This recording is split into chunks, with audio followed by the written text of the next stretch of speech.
This species of orangutan is the most arboreal of all the orangutans, of the 3 species of orangutans. So it's never been seen on the ground alive.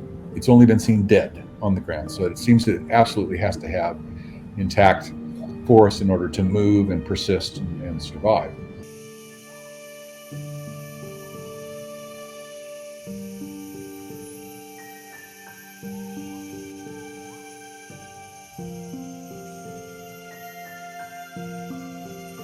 Basic analysis suggests that there's less than 800 of the individuals alive. They're already in a precariously small area that's only about a tenth of the size of Sydney, Australia, in terms of the total range of rainforest in which this species survives, and just a little speck on the island of Sumatra in Indonesia.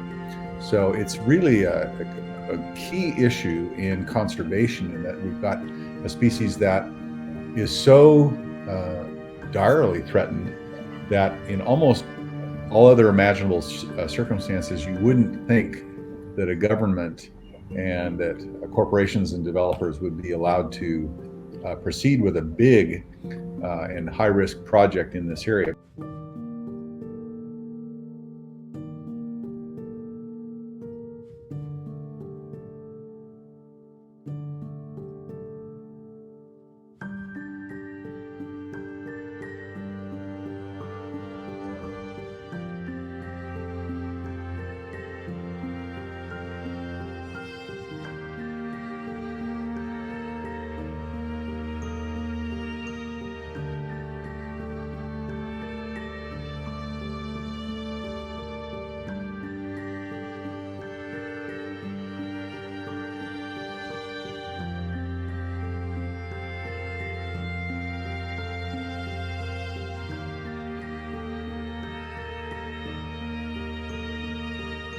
Habitat fragmentation, sort of the chopping up of the world's ecosystems, is arguably one of the very most important environmental changes that we're seeing happening in the world today, in terms of its threats to biodiversity.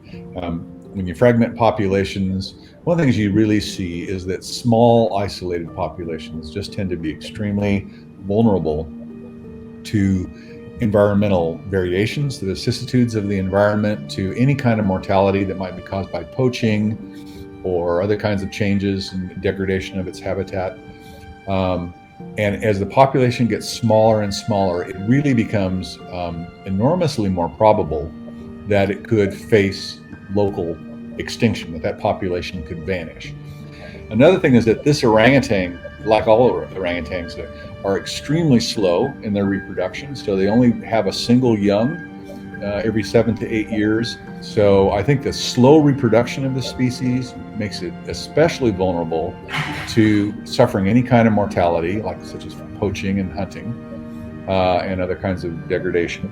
And also means that there's a population crash, that it takes a much longer time, and the species is far more vulnerable and likely to disappear entirely than for species that can reproduce rapidly, talking about many decades or centuries for it to really get much population growth.